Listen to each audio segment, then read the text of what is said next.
11 जणांचा यामध्ये सध्या मृत्यू झालेला आहे। रेस्क्यू ऑपरेशन पूर्ण झाल्याचं पोलीस अधीक्षकांनी सांगितलं।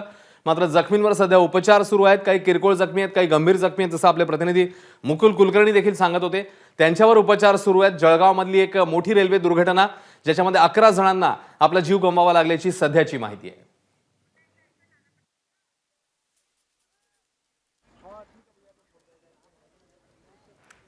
जळगाव जवळ जे पुष्पक एक्सप्रेसचा जो ॲक्सिडेंट झाला त्याच्यामध्ये 40 म्हणजे 25-30 लोक मृत्युमुखी पडलेत असे आकडे पुढे येतात आहेत।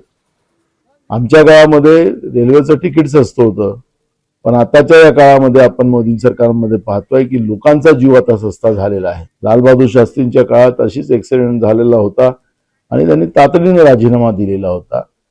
अगर मोदी सरकारमध्ये धमक असेल आणि सातत्याने होणाऱ्या या रेल्वेच्या दुर्घटना ज्या होतात आहेत त्याची जबाबदारी स्वीकारून मोदी सरकारने राजीनामा द्यावा ही मागणी आम्ही करतो। एबीपी माझा, उघडा डोळे बघा नीट।